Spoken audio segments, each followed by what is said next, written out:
l'idée, je vais vous présenter pas mal de travaux. Là, je vais pas la dernière fois, donc il y a 1 an pile, j'étais déjà venu, vous m'avez sûrement peut-être vu. Je vais pas repartir sur les histoires les histoires. Je vais pas repartir sur les intelligences artificielles, la manière dont ça fonctionne et tout, parce que voilà, donc on va dire que c'est que tout le monde sait plus ou moins. C'est des mathématiques, ouais. C'est beaucoup de mathématiques, beaucoup de ressources, beaucoup d'énergie. Donc là, l'idée, moi, ce qui me semblait plus intéressant, là, c'était de vous montrer un peu les avancées et puis surtout sur des projets professionnels sur lesquels j'ai travaillé, c'est comment, bah, j'adapte ou pas, hein, des fois, les projets avec ces fameuses intelligences artificielles. Alors là, il y a récemment, là, je suis tombé sur une définition de l'intelligence qui me semblait cool, enfin intéressante, de Jean Piaget. Alors elle est attribuée à Jean Piaget. On n'a pas de preuve que c'est lui qui l'a écrite. Dans ses bouquins, ça y est pas. Mais en tout cas, je trouve que c'est intéressant. C'est l'intelligence, ce n'est pas ce que l'on sait, mais on fait quand on ne sait pas. Et en fait, c'est ça, ChatGPT ne le sait pas. C'est-à-dire que, par exemple, les IA actuelles, ce qu'on appelle les LLM et les IA génératives actuelles, en tout cas sur tous les textes, ont une faculté d'adaptation très faible. Elles savent tout, elles ont tout lu, mais par contre, la faculté d'adaptation, et c'est pour ça que, par exemple, Yann Lequin, qui est un des grands chercheurs dans ce domaine français, qui compare toujours avec un chat et qui estime qu'un chat est 1000 fois plus intelligent que ChatGPT ou ce que vous voulez, parce que le chat s'adapte parfaitement à son environnement, a de la mémoire, voilà, peut prévoir des choses, voilà, il s'adapte parfaitement. Et d'ailleurs, en ce moment, il y a pas mal de chercheurs, comme Yann Lequin, mais plein d'autres, qui travaillent sur des nouveaux modèles totalement différents, mais ils repartent de zéro, hein, parce qu'ils estiment que c'est une discussion tout à l'heure, là, cet après-midi, sur à quoi ça sert et j'ai pas de réponse, hein, de refaire un cerveau humain parfaitement, mais leur but, c'est de reproduire une intelligence humaine équivalente au nôtre. Voilà. Mais ces chercheurs, si on n'est pas dans un monde physique, ils disent, là, actuellement, les IA qu'on a ne connaissent notre monde que à travers un écran et à travers nos réseaux sociaux. Donc, ça pose deux, trois problèmes et quelques milliards de PDF téléchargés. Donc, ce n'est qu'une simulation. En tout cas, là, on est dans une étape assez intéressante où les outils, vous allez voir, sont assez avancés. Par contre, ce n'est que de la simulation. Et alors, moi, ça me convient très bien, mais il y a des gens qui, dans ce fantasme absolu de refaire totalement une entité et intelligente. Ça, c'était pour vous montrer. Ça, c'est rigolo. C'était une vidéo en 2024. L'année dernière, j'ai tapé vraiment Tour de France euh, dans une IA générative. Donc, ça a donné ça. Et donc, moi, je trouve ça assez bien. Mais euh, alors, ce qui est intéressant, c'est que, alors, il y a un petit montage, hein, mais vous voyez cette incohérence. Les IA ont du mal à comprendre notre monde physique. On le voit bien. Voilà. La relation entre je pédale et la roue avance, ou même j'avance tout court, est compliquée. Et aussi, très très vite, dès que vous disiez Tour de France, ou il faisait un peloton avec des accidents, parce que je crois que statistiquement sur YouTube et tout, bah, nous, en tant qu'humains, on est plutôt attirés par ce genre de choses. Et donc, c'est beaucoup plus drôle de voir un accident que quelqu'un qui pédale pendant 400 km tout droit. Donc, on a beaucoup ça. J'ai tapé exactement la même chose hier soir. Donc, voyez la différence. Ça, c'est hier soir. Voilà. Ça, c'est juste pour vous montrer en 1 an la différence en vidéo. D'accord. Et c'est le premier prompt qui est sorti. Enfin, c'est la première vidéo qui est sortie. J'ai dit juste Tour de France. Voilà. Donc, ça, c'est juste pour vous montrer les avancées qui sont quand même assez conséquentes par rapport à l'année dernière. Et c'est pareil en 3D, c'est pareil en animation, c'est pareil en son. On arrive à des choses, même si elles ne sont pas intelligentes, hein, au sens où on peut l'entendre, elles savent simuler, en tout cas, notre monde assez précisément. Voilà, elles ont mis des petits drapeaux français parce que j'étais Tour de France et c'est pas du tout évident parce que là, vous voyez, ils pédalent vraiment, ils ont des vraies roues, il y a un peloton, il y a énormément d'informations là-dedans. Voilà, c'est assez important et elle a même rajouté du son. Voilà. Alors après, il faudrait regarder dans les détails s'ils ont des vrais freins et tout, mais c'est tout à fait correct. Bon, en tout cas, c'était juste pour vous montrer l'évolution très rapide. Moi, le premier, j'étais là, bon, ça stagne, la vidéo, c'est compliqué et tout. Ça va extrêmement vite. Je crois que j'ai un autre exemple ici. Ça, c'est du dessin animé japonais. Tout ce que vous voyez est entièrement généré par IA. Et extrêmement rapidement, c'est vraiment des dessins animés à la japonaise, de A à Z, scénarisés. Voilà, tout est fait comme ça. Je vous ai enlevé le son, hein, mais ouais, je l'ai enlevé volontairement. Voilà, ça c'est le générique et c'est Niji. C'est pour le lancement dans Midjourney, la nouvelle version de Niji. Et c'est des courts-métrages entièrement faits par IA. Voilà. Celui-là, il est bien idiot, j'enlève le son. Bien sûr, tout est faux, hein, tout ce que vous voyez est totalement faux, hein, bah, on peut imaginer, hein, voilà. Voilà. Mais vous voyez, tout est entièrement généré par IA, de A à Z, par prompt, juste. Et bien sûr, comme on n'a que des footballeurs très connus, l'IA arrive à les refaire facilement. Voilà, voilà. Donc on a vraiment tout ce genre de trucs. Voilà, bien sûr, il donne un coup de boule, hein. Voilà, voilà. En plus de rajouter de l'humour, voilà. Et il y a voilà Mbappé, voilà, vive Mbappé avec voilà, c'est même marqué en français. Voilà. Donc il y a plein de vidéos comme ça, alors qui sont très fatigantes, hein, parce que c'est assez rigolo, mais vu l'énergie que ça dépense et tout ça, c'est rigolo, mais peut-être pas longtemps. Mais c'est quand même très impressionnant. Parce qu'on est dans des choses. Alors, c'est très facile, pareil. Ça, c'est des gens qui s'amusent à reprendre Stranger Things et à refaire. En fait, en ce moment, la grosse mode, c'est vous reprenez votre scénario ou votre film favori et vous le refaites entièrement avec une IA. Mais là, vous vous amusez à changer la tête des personnages parce que vous trouvez que tel acteur, il serait mieux, lui, dans Stranger Things. Voilà. Donc, voilà, vous pouvez faire ça assez rapidement, même très rapidement, en fait, hein. C'est pas très long à faire. Et vous voyez, ça s'est fait avec Xfield. Xfield, alors c'est rigolo parce que c'est actuellement une des IA les plus performantes pour les vidéos. Et vous voyez, les journalistes et tout disent beaucoup américains, américains. Non, eux, ils sont au Kazakhstan. D'accord. Ils sont au Kazakhstan. C'est pour ça qu'au niveau des droits, Hollywood, venez nous chercher. Voilà, c'est un Ouzbek, hein, et l'équipe, et le patron est Ouzbek et l'équipe, ils sont que 15, hein. C'est 15 ingénieurs au Kazakhstan. Pareil, la plupart des IA, je disais ce matin, sont chinoises en fait. C'est vraiment les Chinois qui dominent largement dans l'audiovisuel et la vidéo. Mais vraiment largement. Quand je dis largement, c'est 90% des IA qu'on utilise de très bonne qualité. Alors il y a Google, hein, qui est très fort aussi, mais après tout le reste, c'est vraiment des IA chinoises et open source. C'est-à-dire que le code est disponible, partageable et on peut le reprendre. C'est pour ça que ça va très très vite. C'est-à-dire tout d'un coup, je développe un algorithme très puissant, ben, vous pouvez le reprendre, l'améliorer, voilà. Et l'équipe du Kazakhstan aussi, et ça se redistribue assez rapidement comme ça. J'en ai plein d'autres. J'ai un exemple, par exemple, bon, je vous montrerai après. C'est un copain qui m'a montré ça, fan de manga. Pour les spécialistes, la dernière saison de One Punch Man, donc un manga assez connu, était pas de bonne qualité. C'est-à-dire qu'ils ont estimé, c'est-à-dire qu'en gros, les producteurs ont donné à une équipe d'animateurs pas très bons par rapport aux premières saisons. Il y a des gens, et ils étaient très fiers d'avoir fait ça sans IA, mais il y a une équipe qui avait, bon, on va tout refaire en IA. Ils ont tout refait en IA, et en fait, l'animation est très très bien. Voilà. Et là, ils ont vraiment comparé, mais vraiment en disant, vous voulez faire les malins. Voilà. En ce moment, il y a quand même sur les réseaux, alors moi je suis assez couvert là-dessus, ça se passe plutôt bien, mais il y a quand même une bagarre entre des gens anti-IA et IA. Et, et là, cette année, il y a eu, en tout cas en vidéo et en animation, comment dire, un shift. Alors attention, si vous faites des animations de ce style ou du truc manga qui sont très stéréotypés, c'est-à-dire qu'il y a des codes, dès qu'on part sur des animations un peu plus générales, essayez de faire du McLaren ou du Lanley ou moi j'adore ça, il n'y arrive pas. Parce qu'il n'a pas assez de culture dans ce domaine, pas assez d'itération, il n'y a pas assez d'exemples, et surtout il ne comprend pas le vide, par exemple. C'est-à-dire que, par exemple, faire un grand à plat vert, on peut y arriver, hein, mais c'est pas du tout naturel pour lui. Voilà. Ou faire des animations minimalistes, c'est beaucoup plus compliqué pour lui, hein, et c'est extrêmement complexe. Donc en fait, ça dépend vraiment le domaine dans lequel vous êtes. C'est pour ça que là, dans une école d'art, c'est bien de conseiller de cultiver son originalité, hein, humaine, quitte à ce qu'elle soit augmentée par IA, mais de partir sur des directions. Mais c'est vrai que moi, j'ai des jeunes illustrateurs là qui sont très forts pour faire ça. Euh, c'est compliqué, hein, c'est-à-dire que là, on est dans des trucs typiques japonais ou coréens. Voilà, ça, mais ça va être compliqué pour la suite. C'est-à-dire compliqué si vous voulez vraiment travailler manuellement. Voilà. Et après, je pense qu'il va y avoir des directions. De toute façon, c'est ce qu'on disait à midi, il va y avoir plein de gens qui vont. Ça va être les rois des making-of pour prouver que c'est fait à la main. Hein, dire, regardez, c'est fait à la main, un making-of. Bon, sachant que l'IA peut faire du making-of aussi. Voilà, c'est sans fin, hein, voilà. On est sur une pente un peu compliquée. Voilà. Donc, en tout cas, là, moi, ce que je voulais vous montrer, je crois que je vous l'avais montré l'année dernière, mais je vous le remontre, la manière, là, ça, par exemple, dont je travaille, moi, c'est d'abord, je ne travaille pas du tout sur des trucs photoréalistes, et c'est là où je m'aperçois très, très vite que c'est beaucoup plus compliqué. En fait, c'est étonnant, c'est beaucoup plus facile de faire quelque chose à la Hollywood ou à la Netflix que de faire un petit crayonné à la main qui soit intéressant. Voilà. Donc ça, c'est intéressant. Ça, par exemple, c'est la pochette de disque que j'ai pu réaliser pour un groupe qui s'appelle Poudingue, La Preuve, voilà, c'est un jeu de mots, La Preuve par le Poudingue.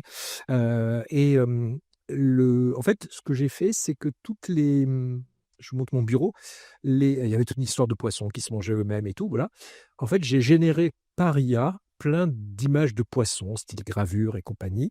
Je les ai tramées parce que voilà, je travaille beaucoup là-dessus. Et après, en fait, j'ai commencé. Le groupe est assez punk, en fait, et leur musique était sur du collage, du copiage. Enfin voilà, il y avait des extraits de de coups de téléphone, après de la musique, du free jazz, un peu de guitare électrique. Voilà, ça partait dans tous les sens. Et on s'était dit avec le musicien, tiens, ça serait bien de faire un truc genre papier déchiré, machin, très bien. Et au début, pour tout vous dire, c'était l'année dernière, j'ai voulu le simuler par IA. Puis au bout d'un moment, en fait, c'est un peu débile.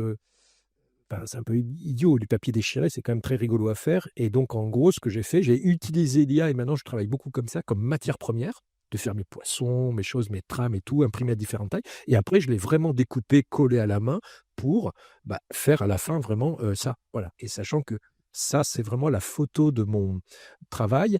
Et par contre, la mise en couleur est faite dans Photoshop. Voilà, c'est tout simple. Et tout est fait, sinon, vraiment d'une manière manuelle.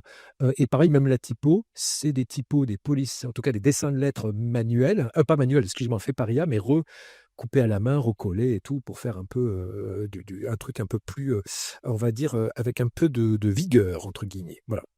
Ça, pareil, en 2021, là, quand j'ai commencé à m'intéresser vraiment aux IA, il y a un truc qui est intéressant, c'est que c'était très vite bluffant. Mais alors moi, je suis typographe, enfin, en tout cas, graphiste, mais vraiment très intéressé par la typographie. J'ai beaucoup travaillé sur la typographie et je me suis refocalisé sur un domaine que je connais bien parce que souvent, si vous êtes dans un domaine que vous connaissez pas, on est bluffé assez facilement. Vous allez dans tous les domaines là. Enfin, moi, c'est rigolo. Tous les gens que je vois, à chaque fois, disent non, non, les IA, c'est génial pour faire du graphisme. Par contre, pour le développement, jamais. Il est développeur, la personne. Et le contraire, moi, le premier, je suis là. Oh, pour le code informatique, c'est monstrueux. Par contre, en gros, pour la typo, allez, vous êtes des rigolos. Donc, en gros, ce qui est assez marrant, c'est que dans tous les domaines, quand vous êtes vraiment spécialiste d'un domaine, tout de suite, vous voyez les défauts, les trucs. Alors, moi, j'ai travaillé avec ils sont pas loin, là, les gens d'IMKI en développement, des gens qui font vraiment de l'IA, des ingénieurs, hein, enfin, pas des ingénieurs, des mathématiciens, m'ont dit attention, c'est pour le moment, toujours. Hein, quand ils passent, c'est pour le moment. Vous savez, on rigolait il y a 2 ans pour les 6 doigts.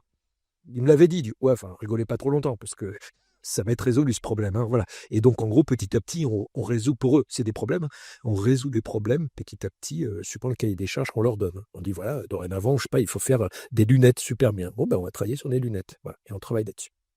Donc, par contre, moi, ce qui m'intéresse, c'est les bugs, justement, les incompréhensions, les trucs très bizarres qui peuvent arriver, et c'est tous les accidents. C'est ce que je disais tout à l'heure cet après-midi. Moi, j'aime bien les vieilles IA. Alors, les vieilles qui ont 2 ans. Hein. Quand on dit vieux, hein, en IA, on est d'accord, hein, c'est 2 ans, 1 an et demi, ou voire 3 ans, là, c'est préhistoire, mais qui vont générer des trucs un peu bizarres, un peu imprévus, où moi, je fais mes petites mixtures et tout, et donc d'arriver à des choses où de se tromper, en fait. Voilà, mais rapidement, en fait. Tout d'un coup, tiens, là, par exemple, la précédente, ça faisait longtemps que je voulais faire des polices, pas des polices, mais des dessins de lettres avec de l'eau, du lait ou de la crème chantilly. Ne me demandez pas pourquoi, mais voilà, trucs comme ça. J'avais déjà essayé en vrai avec la crème chantilly, mais en fait, ça dégoûte, enfin, ça marche pas, quoi. Enfin, si, ça aurait pu marcher, mais c'est une semaine de travail pour résultat qui n'était pas. En plus, il n'y avait pas de projet spécifique là-dessus, mais dit, ah, il y a un truc. Bon, ben là, très rapidement, j'ai pu générer, ça c'était il y a plus maintenant 3 ans, voilà, 4 ans maintenant, on est en 2026, mais des formes de lettres voilà, qui commençaient à m'intéresser, surtout celle de gauche, d'ailleurs, qui est devenue un poster pour un groupe de musique électronique, c'est rigolo, mais qui était en expérimentation, juste pour voir ce qui était possible. Pareil, là, moi j'ai eu la chance de travailler pour un grand couturier, Issey Miyake, pendant longtemps, et ça, c'est un mélange des dessins, pas des dessins, des photos de plissés d'Issey Miyake et de couleur corail, et là, il y a eu un quiproquo parce qu'il a pris corail pour l'animal. Et j'ai pas précisé la couleur corail. J'ai dit corail et en fait, il m'a fait à la fois la couleur et tout d'un coup, il m'a fait des sortes de formes un peu animales. Et en fait, j'ai fait toute une. Par exemple, ça m'a vraiment intéressé. Vous voyez, l'idée, c'est d'être étonné par l'IA. Et comme je disais tout à l'heure, c'est actuellement, on est dans un domaine avec les. Actuellement, c'est Google avec. Nano Banana ou ChatGPT ou Seedream, hein, les Chinois, on est sur des IA pas drôles du tout. C'est-à-dire ce que je disais, elles font ce que vous lui dites. Bon, super, hein, des fois c'est bien hein, quand même. Il faut donner j'aimerais bien faire ça, il le fait.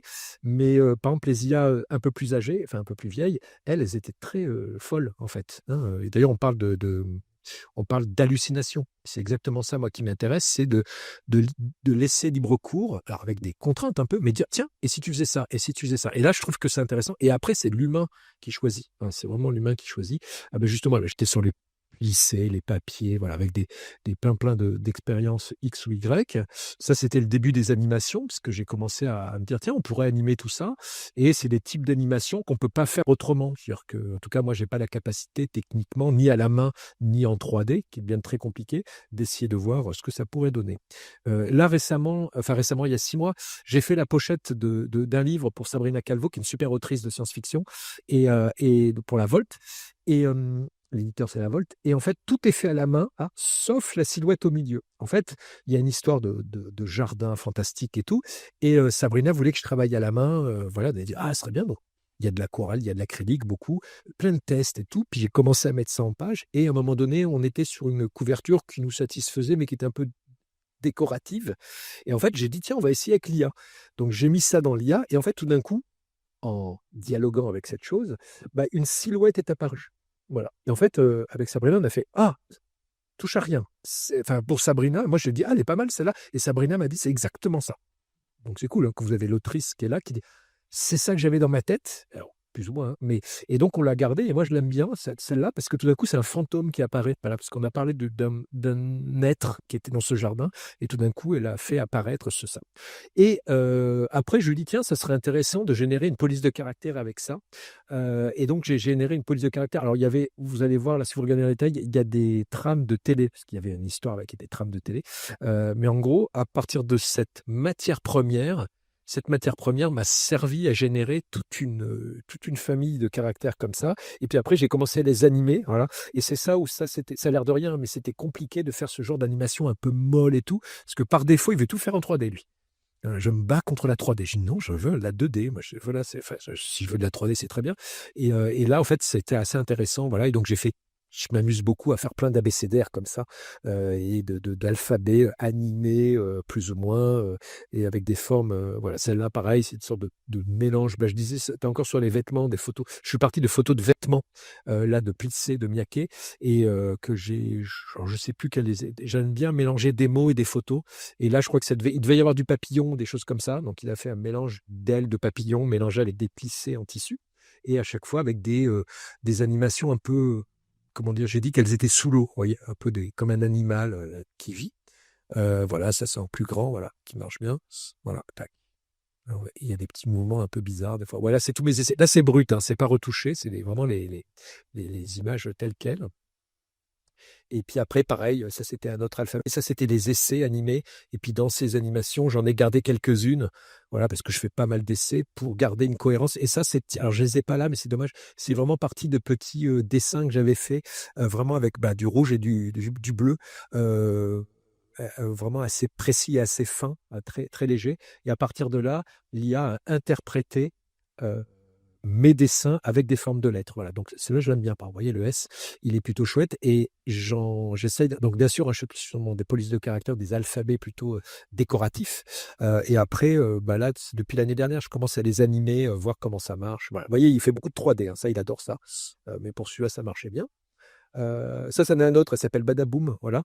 Vous voyez pourquoi, voilà, je me suis amusé. Et ça, c'est vraiment parti juste à partir. Je les ai là ou pas derrière? Ah non, bon, désolé, je croyais avoir mis des images, excusez-moi, de stylo bille, de dessin, vous savez, avec un crayon 4 couleurs. Voilà, je m'étais fait avec des traits, des trucs comme ça. Et à partir de ces trames, j'avais développé toute un vocabulaire de forme, voilà. Et puis après, je me suis dit, mais tiens, ça, comment je pourrais les animer?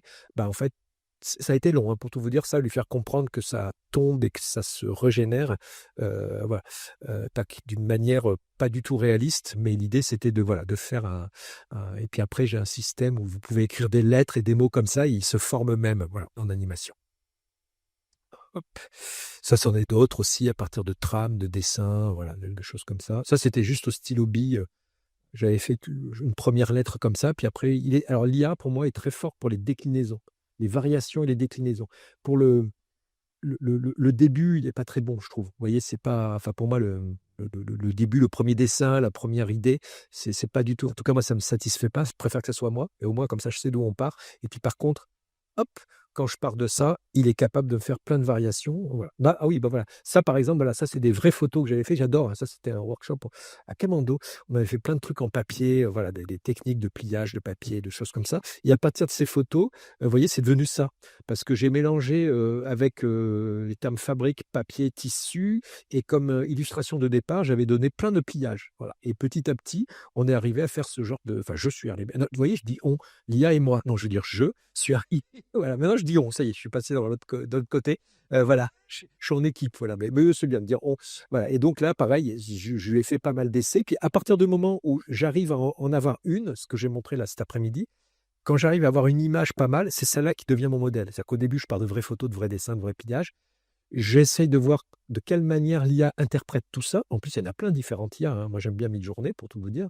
Et puis, à un moment donné, il y a une ou deux qui me semblent intéressantes. Et c'est celles-là qui redeviennent on va dire, ma pièce maîtresse et ma nouvelle référence. Et petit à petit, étape par étape, comme ça, j'affine mon travail. Je pense un peu comme un cuisinier ou un musicien, j'imagine, qui tout d'un coup va affiner. Bien, tiens, là, c'est pas mal de faire comme ça. Ça, c'est celle que voilà, je t'ai envoyée là pour prendre l'affiche. Où celle-là, je me suis amusé à mélanger des trames de les visions isométriques et puis des choses plus ou moins, enfin, qui marchent pas, quoi. Voilà, des illusions d'optique. C'est très très compliqué pour lui de faire ça parce qu'en fait, lui, il veut toujours faire quelque chose d'assez cartésien quand même, toi, qui tient. Et là, j'ai fait tout un vocabulaire de forme comme ça. C'est pour une pochette, encore pour une pochette de disque, pour tout vous dire. Là, sur lequel je suis en train de travailler et qui devrait être imprimé en sérigraphie s'il a l'argent. Je prie. Voilà. Et donc, il y a tout un vocabulaire de forme comme ça. Puis après, c'était de l'animé et c'était ce mélange de choses molles et en isométrie ou en axonométrie, puis avec des trames graphiques, voilà, sorte de mélange improbable comme ça. Et j'en ai fait toute une série. Voilà, d'animation, voilà, de mélange. En fait, j'essaye de le forcer. Par exemple, je lui dis une animation rugueuse et molle. Enfin, vous voyez ce que je veux dire, c'est une animation géométrique et smooth et ouais, je sais pas, et molle. Voilà. Et là, j'ai rajouté molle sur un univers très pixel art et en isométrie. Et il essaye de se débrouiller comme il peut. Et des fois, il y a des. Enfin, moi, j'aime bien cela à droite, pour ça, j'ai mis en grande des accidents heureux. Voilà. Et permet de faire ça. Ça, c'est un super projet que j'ai fait avec encore ma copine Sabrina Calvo et puis malheureusement Nicolas Nova qui est décédé l'année dernière, pile, enfin juste il y a 2-3 semaines près, qui est un grand sociologue et anthropologue et on avait travaillé donc il y a 2 ans, sur un projet. Donc Nicolas avait fait toute une thèse donc sur Chamonix et toutes les Alpes et il avait travaillé sur, le futur de Chamonix. Et parce que c'est un des endroits les plus pollués de France, en fait, Chamonix. À la fois, c'est en pleine nature, et à la fois, c'est un des plus pollués de France. Et c'est l'endroit, bien sûr, au niveau des Alpes, où le changement climatique est le plus visible. Et il m'avait dit, donc, avec Sabrina, on avait. Donc, lui, c'est vraiment un travail scientifique, hein, d'interview, de 4 ans de travail, de choses comme ça. Et à la fin, lui, il voulait que sa thèse, parce que c'est une thèse, mais à la fois, il arrive à faire un objet graphique à chaque fois à la fin. Il voulait que ce soit un sujet à discussion, que ce soit quelque chose pour entamer une discussion autour du futur des Alpes ou de Chamonix. Et avec Sabrina, alors il faut savoir que tous les trois on joue au jeu de rôle. On s'est dit, mais le meilleur moyen pour entamer une discussion, c'est le jeu de rôle papier. C'est vraiment l'outil parfait. Et il a dit, OK, on fait un jeu de rôle. Donc génial, hein. Donc c'est une grosse aventure, hein, créer un jeu de rôle. Heureusement, Sabrina, c'est une super game designer. Et on a créé un jeu de rôle là-dessus. Très simple, hein, au niveau de la narration, enfin au niveau du système, de la mécanique, hein. Il n'y a pas de lancer de dés, c'est des grelots et des cailloux. Voilà, on s'est débrouillé, on peut jouer en pleine nature là-dessus. Et Nicolas m'a dit, mais moi je voulais pas du tout faire d'IA. Il m'a dit, si, ça pourrait être intéressant à titre expérimental d'utiliser les IA, mais ce livre, vous voyez, il y a 2 livres dedans. Il y a un livre et un petit livret qui est une sorte d'artefact d'un carnet d'un illustrateur retrouvé en 2088 au pied de Chamonix. Voilà. Et toutes ces images ici sont des images comme si c'était quelqu'un, un graphiste, qui l'avait fait dans le futur. On ne sait pas si c'est de la photo, de l'illustration, on ne sait pas trop ce que c'est. Pour tout vous dire, c'est imprimé en risographie en 2 couleurs ou 3 couleurs. Il y a du bleu, du noir. Non, non, 2 couleurs.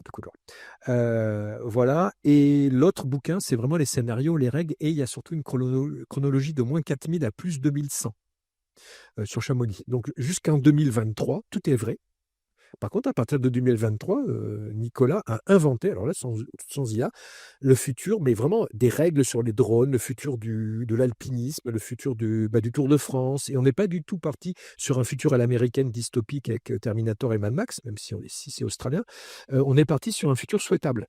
mais avec les contraintes climatiques qu'il va y avoir. Donc en fait, il y a pas de spoil, hein, il y aura moins de neige et plus d'eau, donc il y aura des grands barrages hydrauliques, il y aura toujours voilà, des gens qui vont vivre, mais il a vraiment imaginé, surtout et avec Sabrina, alors moi j'étais plutôt dans le game design et le design tout court, mais un futur où les gens vont continuer à vivre ici. Voilà.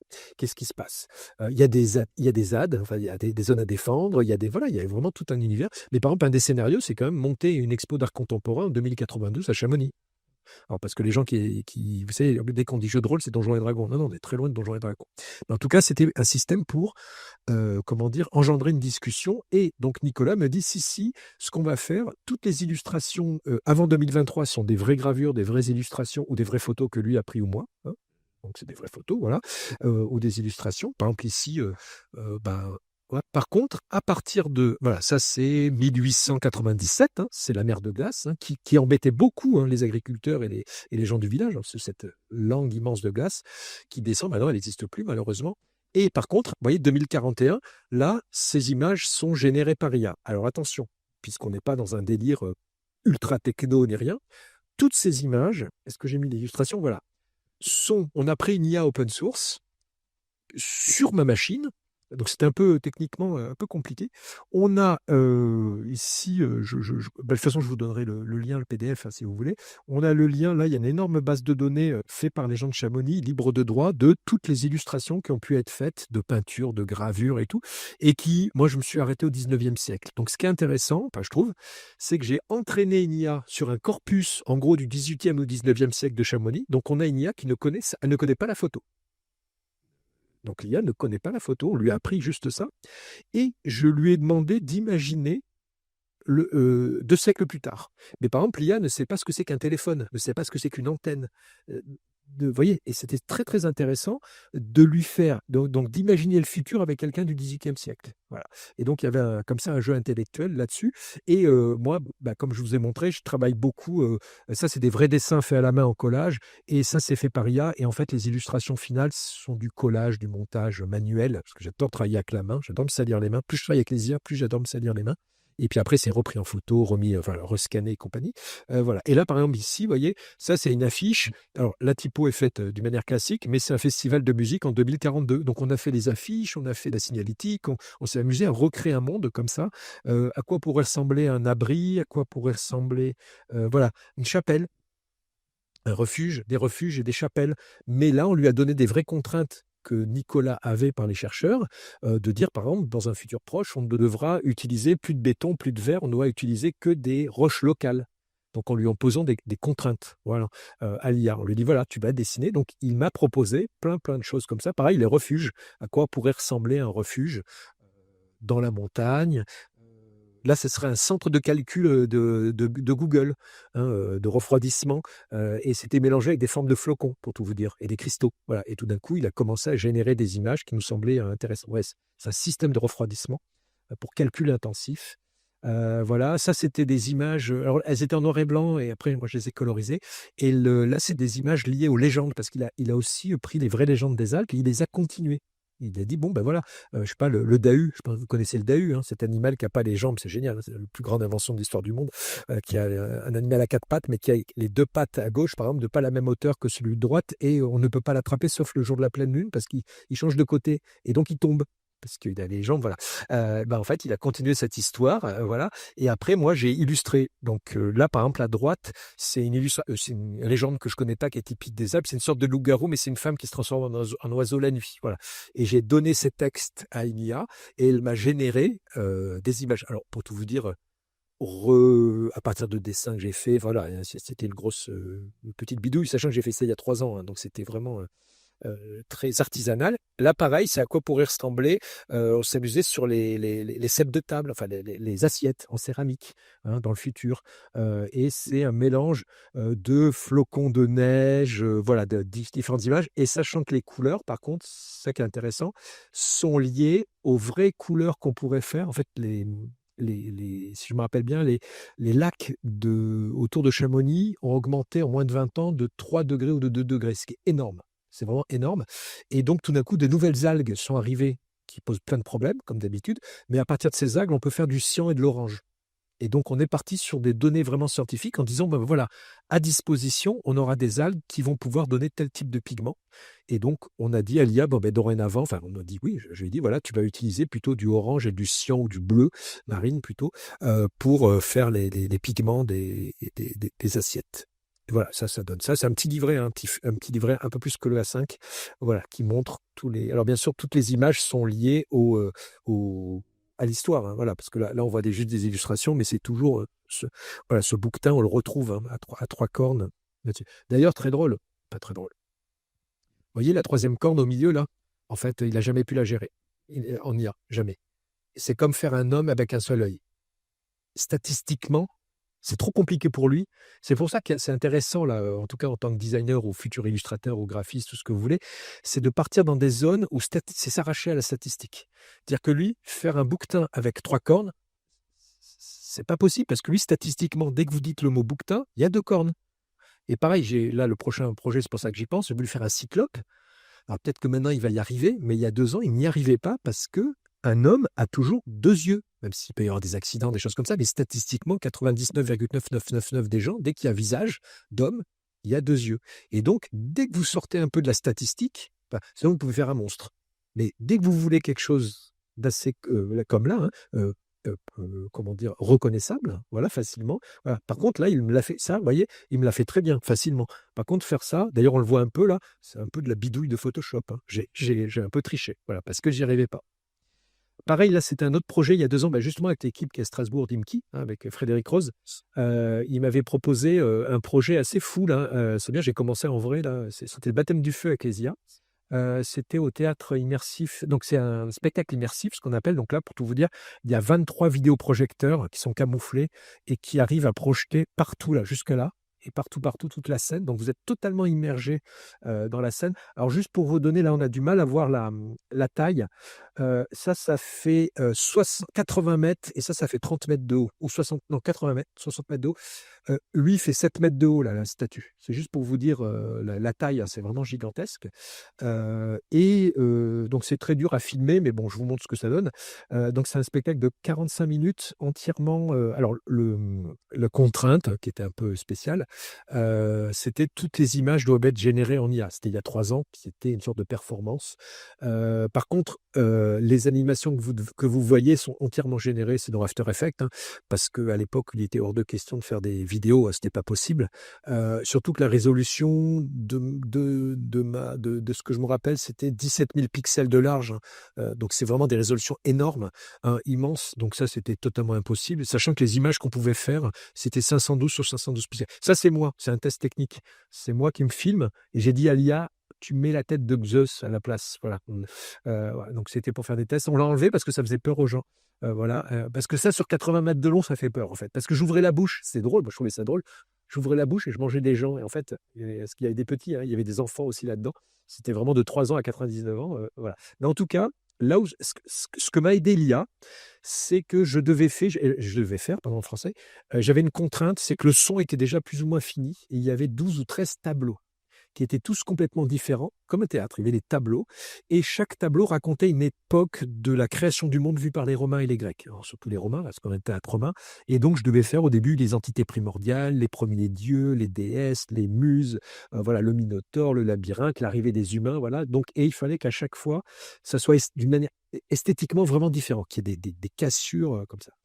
Moi, honnêtement, en vrai, je pouvais en faire 2, 3, mais faire 12 ou 13 styles totalement différents et animés, surtout avec des surfaces aussi immenses, eh ben là, l'IA, justement, je parlais des variations et des tests, a pu m'aider pour faire beaucoup ce qu'on appelle les planches de style au départ. Dire, tiens, on pourrait partir là-dedans.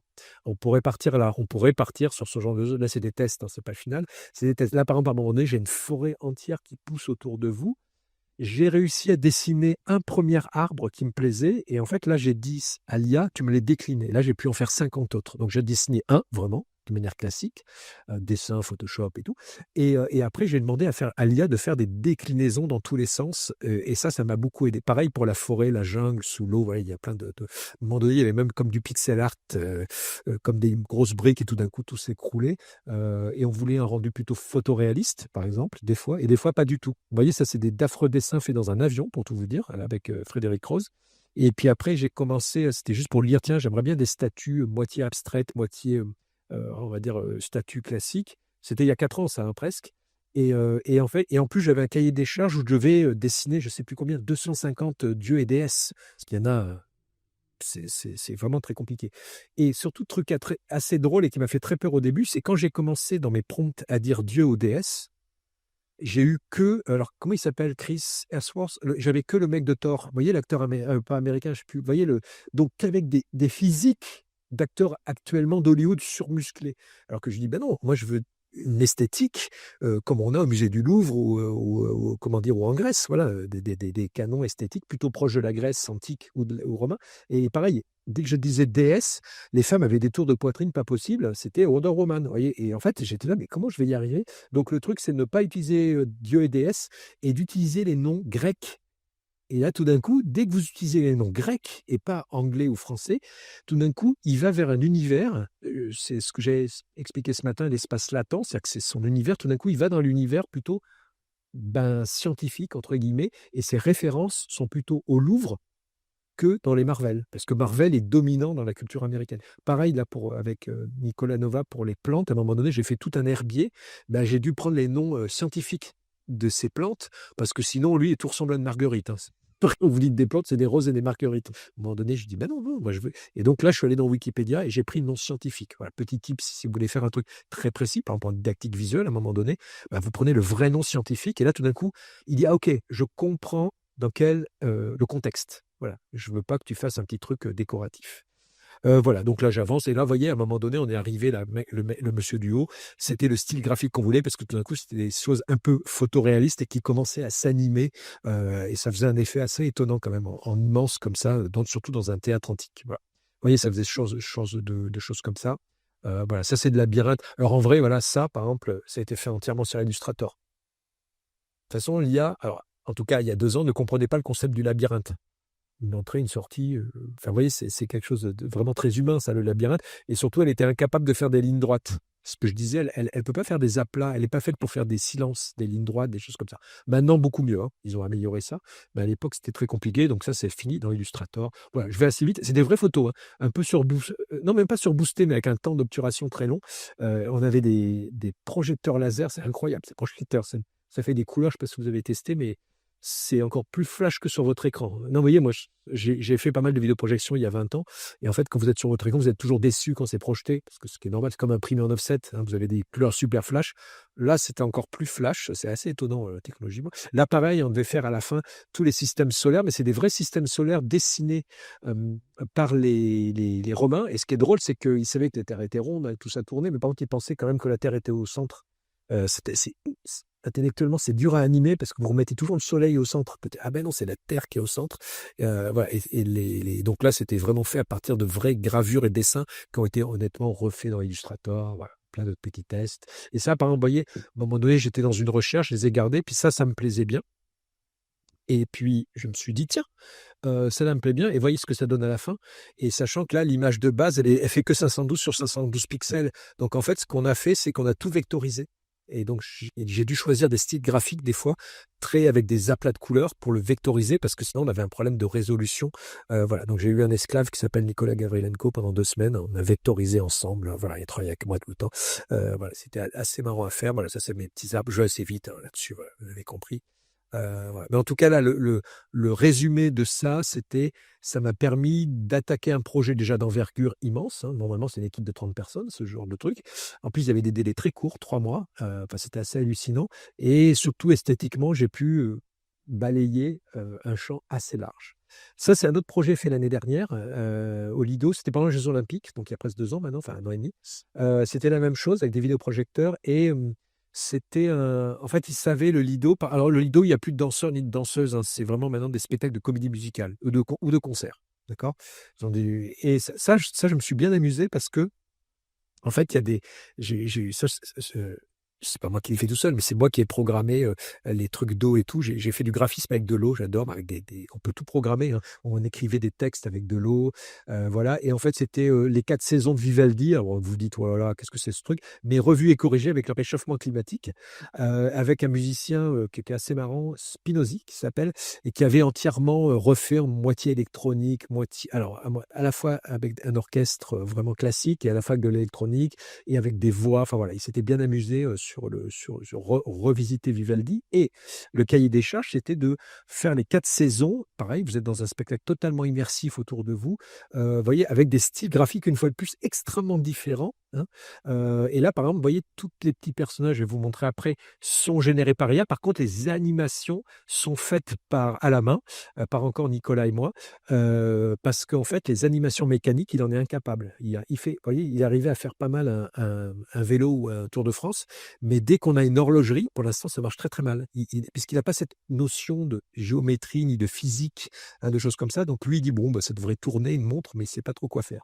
Donc là où ça a été intéressant, c'est outre le fait que je me suis bien amusé, voilà, là où ça m'a intéressé, c'était, vous voyez, ça c'est mon storyboard, c'est sur Miro, je mets plein de trucs. J'avais à gauche pas les problèmes, mais les contraintes techniques de la salle. J'avais le time code et surtout, vous voyez, des fois c'est fait à la main, hein, c'est en aquarelle très vite, hein, ou, hop. Mais c'était vraiment pour montrer à toute l'équipe et surtout avec le directeur du Lido, les esthétiques ou les idées qu'on avait, et ça permettait d'aller très très vite en fait, juste pour la partie storyboard. Et donc là, c'est la première saison, là c'est l'été, il fallait montrer par exemple voilà, l'Arc de Triomphe sous le sable, des choses comme ça. Voilà, après, est-ce qu'il y a un désert? Est-ce qu'il y a une vie dans ce désert et tout?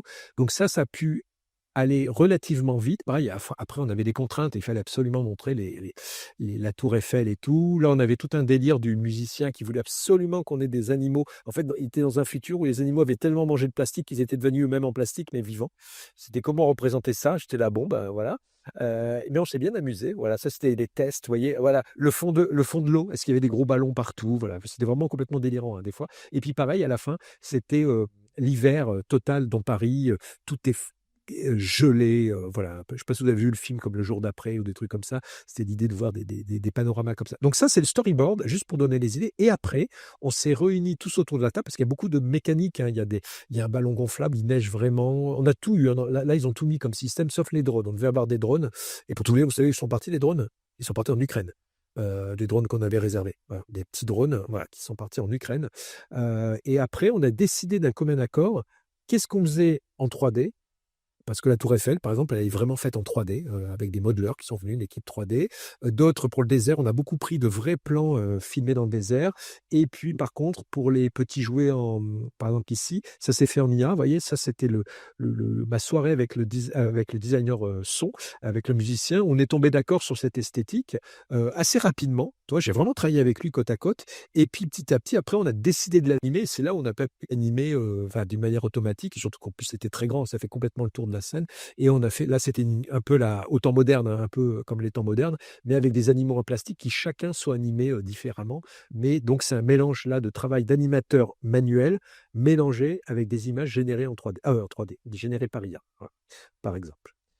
Pareil ici, à notre exemple, à un moment donné, j'étais pas très content, ça faisait trop 2D, on commençait sous l'eau, j'avais plein de bancs de poissons et tout, et ils étaient un peu trop 2D. Bah là, par exemple, vous voyez, j'ai généré pas mal d'images de poissons, et après, je les ai mis dans un soft chinois qui fait de l'IA, qui fait de l'image vers la 3D, et j'ai pu modéliser comme ça, mais très très rapidement, une cinquantaine de poissons, et après, je les ai mis dans un soft 3D, c'est Cinema 4D, pour les animer automatiquement, mais ça m'a permis de la partie de modélisation qui ne m'intéresse pas beaucoup, et je suis pas bon, puis surtout là, pour ce projet, c'était pas, on fait pas Avatar, vous voyez, donc on fait, c'était au fond, donc on n'a pas besoin d'une modélisation parfaite. Et donc là, après, j'avais vraiment mes petits poissons en 3D.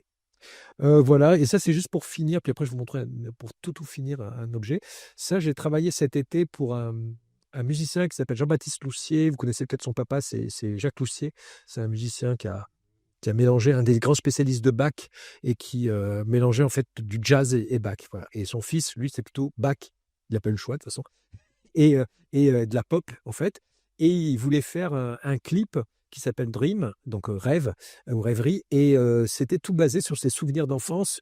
Pareil, je vous la fais rapidement, mais il a eu une enfance un peu particulière, Donc son papa avait un très, très grand studio d'enregistrement dans le sud-est de la France qui s'appelle le studio de Marival? Ou Marival? C'est la nouvelle maison de Brad Pitt, pour tout vous dire. C'est Marival, je crois, le domaine de Marival. C'est assez connu par les musiciens. Et en fait, lui, à 12 ans, il était avec les Pink Floyd quand se The Wall. Il était avec Cure, il était avec Sade, il était avec Elton John.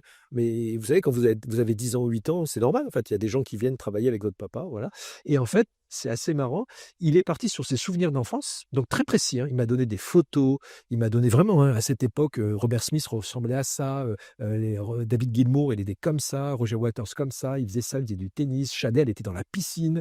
Voilà. Et donc, je suis parti d'un truc très précis. Et ça, c'est la discussion sur un coin de table avec lui. Je dis: «Bon alors, c'est quoi?» Alors il dit: «Ouais, moi de toute façon j'adorais descendre dans le domaine en vélo, voilà, puis là je voudrais voir les Cure qui jouaient, vraiment dans les vignes à un moment donné, voilà, puis après il y a Sade qui se baigne». Alors il a rassemblé 50 souvenirs ou 10 ans de souvenirs et puis tout d'un coup, voilà, je passe le petit pont et tout. Donc ça, c'est juste pour vous dire, j'avais des contraintes, assez précises. Vous voyez, il y a Gilmour et puis tout d'un coup, il y a vraiment Jean-Sébastien Bach qui arrive. Il y a son papa qui joue, voilà, il y a lui et tout. Il m'a donné des photos de lui de quand il était enfant. Et en fait, donc c'était très précis. Là, je ne voulais pas montrer, mais même on avait le parcours fait avec Google Maps. Il dit: «Voilà, moi je passais par ce chemin, je revenais par là», voilà. Donc là, c'était des contraintes très compliquées pour l'IA et ce que j'ai fait, c'est qu'on est tombé d'accord sur un style graphique. Ah oui, alors petite anecdote, il me dit, alors pour les plus jeunes, ils s'en rappelleront pas, mais il me dit: «Moi, ce que j'ai adoré, c'est le clip de AA», je ne sais pas si vous vous rappelez? Voilà, c'est un clip génial. Vous tapez AA, alors H-A-A, je ne sais plus comment c'est écrit. Et en fait, c'était un clip où il mélangeait, vraiment, images réelles et tout d'un coup, il rentrait dans une bulle de dessin animé, enfin de BD et honnêtement, c'était, super bien parce que c'était tout griffonné et tout. Il me dit: «Ouais, moi, je voudrais faire un dessin animé et tout». Alors je lui dis: «Ah génial, ah ouais, enfin moi, je suis pas animateur, mais moi, je suis capable de te faire le storyboard et tout. Honnêtement, c'est génial». Bon, le budget, hein, 4 minutes en dessin animé, c'est entre 50 000 et 500 000 € et il me dit: «Ah bah non, la maison de disques vient de me dire qu'on a 5 000». Voilà, donc voilà. Ah bon, vous avez vu la petite animation, enfin petite, vous savez avec le loup là d'Intermarché? Vous avez vu combien ils sont? 70 personnes pendant 3 mois ou 6 mois. Je vous laisse calculer le budget. Voilà, juste de ce genre de truc. Et là, les gens ils disent: «Ah mais je veux la même chose». Je fais: «Bah ouais, super, vraiment génial. Bon, il me faut 60 personnes pendant 3 mois». Voilà et puis en plus, des personnes, très douées, hein, pas n'importe qui. Donc il a été d'accord, on a dit, j'ai dit: «Ouais, mais moi essayons de faire en IA». Donc c'était cet été et donc j'ai d'abord défini le style graphique avec lui, hein, il voulait un truc très gravure et tout. Donc ce qui est assez marrant, c'est que la gravure, c'est dur à animer et puis après, vous voyez, on a vraiment, fait les plans un par un. Il fallait que ça lui ressemble, il fallait que ça soit son vélo, enfin voilà, je vous épargne les galères et le studio, par exemple, à la fin, là, à droite, c'est un studio des années 70 et au premier coup d'œil, non, non, ça c'est les années 90, cette enceinte, elle n'existait pas en 72. Voilà, vous voyez, quand vous avez des spécialistes de tous les domaines, c'était compliqué. Et plus gros problème, c'est que c'est un clip qui est projeté pendant qu'ils jouent, à la fin de leur concert, tout le temps. Et à la fin, l'idée, c'est que on les retrouve. Lui, c'est vraiment le musicien, qui est le clavier, et donc Jean-Baptiste ici, et il y a la chanteuse qui n'est pas là, voilà, qui est ici, Jody. Et je dis, bah super, ouais, c'est vachement bien, puis voilà. Sauf que Jody, elle a une particularité, Jody. Elle est d'origine cambodgienne et allemande. Et là, le métissage, l'IA, elle comprend rien. Soit elle est asiatique, soit elle est allemande, mais pas les deux. Et j'ai passé autant de temps à faire son visage et surtout à l'animer parce que tout d'un coup, dès qu'elle bougeait, soit elle était totalement asiatique, soit elle était totalement, on va dire, caucasienne. Et en fait, ma femme est d'origine franco-vietnamienne, pareil. Et par exemple, mes fils, enfin surtout un, l'aîné, il est carteron, on dit. Bon, on voit qu'il a un petit côté asiatique, mais très peu, mais il a surtout les cheveux et tout. L'IA dit qu'il est indien. Voilà, il vous met dans des cases, il vous labellise.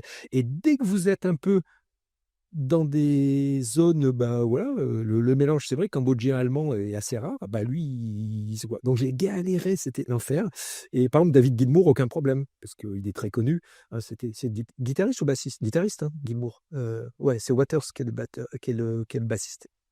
Voilà. Et ça, c'est mes premiers essais. Justement, j'avais fait mes essais avant, j'avais un petit peu peur de Tour de France. Hein. Vous avez vu ce que ça donnait. Et là, j'étais là, ouais, ouais. Et là, en galérant un peu, je suis arrivé à quand même à faire ce petit garçon qui marche bien. Et on a cette impression qu'il descend là, qui est plutôt cool. Et c'est son vélo, hein, c'est tout bête, hein, c'est son vélo. Et pareil, petite anecdote encore, j'ai eu un problème parce qu'au début, j'ai dit à un enfant qui fait du vélo, censuré. Enfant, c'est pas possible. Alors, c'est jeune garçon. Voilà. parce qu'il y a beaucoup de censure. Dès qu'il y a donc les enfants et les femmes, il faut faire attention. Et je dis pour les IA, hein, bien sûr, ne coupez pas cette parole, cette phrase à part. J'ai eu beaucoup, beaucoup de soucis pour faire ça. Et ça, c'est mes premiers tests pour voir ce que ça donnait. Voilà, si ça marchait. Voilà. Ah bah, ça s'arrête là. Donc, je vais vous montrer d'autres choses. Bah, le clip, il est disponible sur YouTube. Bah, tiens, c'est bizarre que ça se coupe aussi vite. Voilà. Donc ça, c'est les premiers essais. Et après, bah, plan par plan, j'ai fait tout le montage. Et donc le plus gros problème là-dessus, l'enfant en vélo, ça allait bien. C'était, je vous dis, à la fin, je m'y attendais pas du tout. Les 5 dernières secondes, j'ai dû passer plus de temps pour faire les 5 premières secondes que les 3 minutes avant. Parce que, justement, la chanteuse était... Ça l'a fait rire, hein, elle était morte de rire. Je l'ai prise en photo parce qu'elle habite Paris. J'ai prise en photo de face, de profil. Et à un moment donné, je suis arrivé à un truc qui est pas mal. Et puis là, ça a marché. Sachant que maintenant, je pense qu'avec les nouveaux outils de Google, ça pourrait marcher. Alors ça, juste pour finir, la nouvelle étape ça, c'est la partie production, on va dire classique, vidéo. Et là maintenant, en fait, ce que je suis en train de me faire avec les IA, c'est que cet été, en fait, il y a eu une grande avancée, technique, chez Claude, chez Gemini de Google et chez les Chinois, où au niveau du code informatique, les outils ont passé, bah, un peu comme la vidéo, il y a eu un cap qui est passé. Et en fait, il y a pas mal d'outils qui vous aident à coder grâce aux IA. Donc moi, je ne suis pas du tout codeur, je suis graphiste. Par contre, j'ai beaucoup travaillé avec des codeurs, donc je connais un peu leur langage, je connais un peu les tenants et les aboutissants. Mais honnêtement, j'ai un tout petit peu codé, mais c'est vraiment pas ça. Et en fait, il y a des outils, là, ça s'appelle Float, Floot.com, au point, je sais pas quoi, point app. C'est une toute petite boîte, hein, ils sont 3. Mais en fait, ils ont rajouté une couche par-dessus les outils de Google qui fait un super développeur. Et moi, je me suis dit, mais en fait, par exemple, j'adore, vous voyez, pour un projet, là, j'adore les trams. Alors, très belle image, hein, mais vous voyez, je me suis fait un générateur de trams moi-même. Je vais vous montrer comment le faire. C'est-à-dire que je me suis dit, là, c'était pour la couverture d'un bouquin. Je lui dis: «Mais moi, je veux un truc qui me génère des trames comme ça». Alors l'image, hein, c'est une image débile, hein, ça, mais si je mets une autre image, qu'est-ce que j'avais, je vois pas ce que c'est ça, bah, voilà, j'ai cette dame. Voilà, si j'importe cette image, vous voyez, il me l'a traduit en trame et pareil, je lui ai dit après alors je vais vous montrer comment le faire, hein. Je lui ai dit vraiment, je veux des paramètres qui me gèrent le contraste, qui me gèrent les niveaux de détail, je veux sauver en Illustrator, je peux être en couleur. Bon là, elle est déjà en couleur, donc ça fait pas grand-chose. Et je me suis fait énormément de types de trames différentes. Vous voyez, celle-là, elle est marrante. Je vais l'utiliser pour un bouquin. Vous voyez, on la reconnaît ici. Niveau de détail, voilà. Tac, tac, tac. Voilà. Et c'est animé. C'est-à-dire que si vous mettez une animation, ça va vous faire toute l'animation dans ce style de trame que je trouvais intéressant. Et je me suis fait donc une collection immense de, je sais pas, c'est quoi ça? Straight Eight, voilà. Bon, bah voilà, classique. Voilà, celle-là, tac, tac. Voilà. Et donc là, ici, quand vous allez dans Galerie, vous avez, voilà, c'est à partir d'une image de grenouille, et je les rajoute rapidement. Puis c'est libre d'accès, hein. Vous voyez, c'est tissagestudio.etienne.design, c'est libre d'accès. Et là, il n'y a plus d'IA. C'est-à-dire que l'IA m'a juste servi à créer l'outil pour m'aider. Par contre, après, là, c'est généré, hein, pour ça que ça prend un peu de temps des fois, c'est généré directement sur votre machine, hein. Ici, ben, on le voit. Attendez, j'en cherche une qui est rigolote. Il y a des labyrinthes, il y a des. Voilà. Donc, qu'est-ce que j'ai fait bah, je sais pas, celle-là, hop, celle-là, vous voyez? Hop, et ça, c'est des algorithmes. Je suis allé chercher un peu sur internet les algorithmes mathématiques qui, servent à faire des trames ou des choses comme ça, et je me suis fait cet outil, voilà, et puis vous pouvez sauver, voilà. Je vous le vends pas, hein, il est gratuit, hein. Je suis en mode, démonstration, je suis en VRP là de voilà, mais vous voyez, vous pouvez sauver en très, très haute résolution, voire même en animation et même en vecteur. Dès que c'est de la couleur, c'est un peu compliqué la vecteur, hein. Là, c'est pas encore parfait, c'est très, très compliqué, mais ça marche très bien. Puis moi, c'est devenu mon outil, en fait, pour beaucoup de là, je fais des pochettes de bouquins en ce moment, ça devient mon outil. Pareil, j'aime beaucoup l'animation, et là, je me suis fait récemment à Noël un outil, un gros outil, hein, d'animation, ce qu'on appelle algorithmique. Ce sont des animations uniquement générées par des algorithmes mathématiques. Donc il y a pas d'image importée, c'est généré par la machine. Et là, par exemple, vous voyez, ici, quand vous cliquez là, ben, en fait, on veut, je sais pas, on veut un peu plus de lignes ici, on peut les changer. On peut, alors attendez, je suis en train de regarder l'offset, c'est le décalage. J'en veux un peu plus ici, je veux espacer. Donc c'est moi qui ai donné toutes ces contraintes. hop, le mouvement aussi, oup. Personne n'est épileptique, j'espère, hop, voilà, ça fait ça. Le nombre de cercles, vous voyez? Je peux en mettre moins, 2. Ah, je devrais en mettre un, voilà et l'épaisseur des lignes, par exemple, ouh, voilà. Je vous le mets pas plein d'écran, hein, sinon vous allez vous évanouir, et ça, bien sûr, je peux le sauver en vidéo, en MP4 et tout et j'en ai des drôles, regardez, j'en ai où j'ai dit: «Tiens, j'aimerais avoir la caméra». Donc par exemple, ben, si je fais celle-là, regardez, normalement, il prend ah ouais, alors bien sûr, effet démo, je ne sais pas si vous me voyez, bon, je suis là-dedans, voilà et là, il prend l'image de ma caméra, il y en a avec le son, enfin voilà, je me suis beaucoup amusé à faire ça, et donc ça, c'est des outils voilà, ça, c'est un peu moi, je trouve que c'est très intéressant parce qu'on a dépassé les outils que nous donnent les IA tout faits. C'est que tout d'un coup, vous allez pouvoir vous construire votre propre outil. Et ça, je vois pas mal de copains graphistes, alors qui ont plutôt mon âge, parce qu'ils savent un peu comment ça marche derrière, puis ils ont une idée derrière la tête, donc il faut savoir vraiment ce que vous voulez. Mais là, tout d'un coup, c'est comme si j'étais guitariste et je commence à fabriquer ma propre guitare. Voilà. Et on peut le faire dans tous les domaines. Bah là, tout à l'heure, mon copain là, qui m'a appelé, il avait une idée avec les webtoons, vous savez, les grands trucs de scrolling, justement à faire. Puis après, il m'a dit: «Non, mais je vais faire une fausse application de banque, pas le c'est autre chose». Mais il s'est dit: «Mais attends, on peut faire plein de trucs avec ça» et ce qui est intéressant, c'est que ça décale l'IA va démocratiser pour moi, plein de techniques. Donc par exemple, tout d'un coup, je sais chanter juste, je sais coder. Attention, c'est une simulation, mais quand même, la première marche, par exemple, pour faire des outils comme ça, assez complexes, hein, c'est assez compliqué, de faire tous ces algorithmes, hein. Voilà, par exemple, ça c'est là, je peux taper mon texte, ici, là, si je tape coucou, voilà, là, il y a marqué coucou. On dirait pas, hein, mais après, là, je peux grossir la taille. Ah si, on voit mieux là. Vous voyez, coucou. Là, il y a plein de paramètres et que vous pouvez tous animer. Regardez, hop, je peux le faire animer. Voilà, je peux les faire grossir ou voilà. Tout est fait pour faire des boucles et tout. Sachant que moi, je vais vous faire un outil de live en live de VJing pour suivant la musique et d'avoir tous ces paramètres. Comme ça, puis je vous montre pas le reste, mais vous pouvez aussi ici, je me suis fait un outil pour justement superposer toutes mes animations faites toi là-dedans et ça donne ce genre de choses très esthétique, très beau, hein. Non, je rigole, hein, c'est juste des tests, mais vous voyez, j'ai superposé plein d'animations différentes. Donc vraiment, ça va m'entraîner dans un minimalisme certain. Voilà. Mais là, c'était juste pour tester, hein, voilà, pour voir si ça marche. Mais vous voyez, là, j'ai tous mes petits effets qui sont ici, tout ça, et puis je peux en rajouter un ici. Voilà. Et ça, techniquement, c'est super compliqué. C'est super compliqué, ça coûte très cher, c'est très long. Ben là, je l'ai fait en 2 jours. Voilà. Ça m'a coûté exactement 150 €. Parce qu'il faut payer les crédits, hein, parce que la machine, elle tourne quand même. Il y a un PC qui tourne derrière. Mais c'est juste pour vous dire que ça démocratise pas mal de choses. Alors, je vais vous montrer, parce que là, je fais le malin, mais je vais vous montrer comment ça marche en vrai. Le compositeur, je vais l'enlever. Ça marche. Ça, je vous montrerai après. Vous voyez là, là, je suis dans le vrai outil, hein, de maintenant ça marche. Ici, vous avez le preview donc de ce que c'est, de votre site web, hein, vous pouvez tester. Et ici, je discute avec une IA qui est en fait un développeur. D'accord? Et là, par exemple, on va le faire en live. Et je vais lui dire,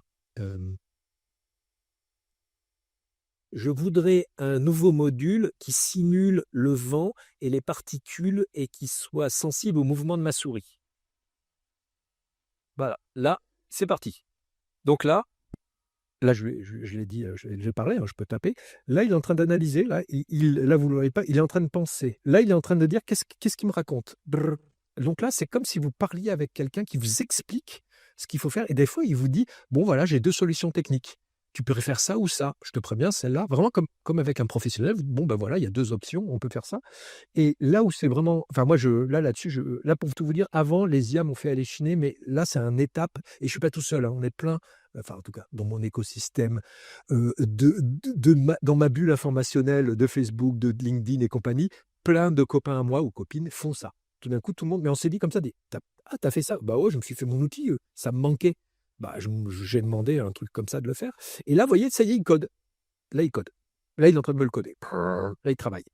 Et après, ce qui est intéressant, c'est qu'il va me faire un module, on va le tester ensemble, et puis là, je vais dire, ah, je voudrais que le mouvement de la souris soit plus fort, plus véloce, je voudrais que les particules soient en forme de plante, n'importe quoi, en forme de rond, je voudrais en forme de, je sais pas quoi, de Mickey. Et petit à petit, vous allez façonner votre outil logiciel comme ça, mais très rapidement. C'est ultra propre.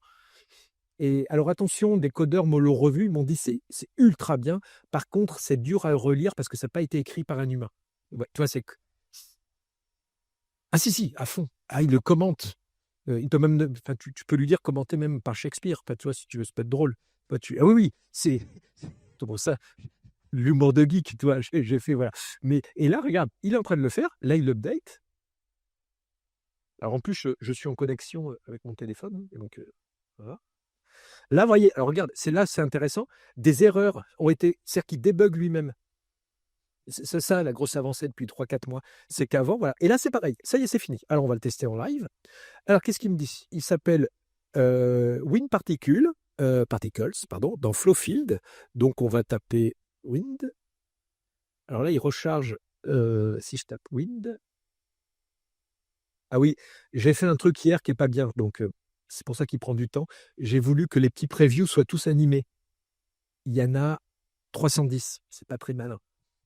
C'est de ma faute. Hier, j'ai voulu faire malin. Je me suis dit, oh, ça serait bien de faire des petits previews. Voilà. Vous voyez, ça serait bien de faire ça. C'est quand vous passez dessus, ça soit animé.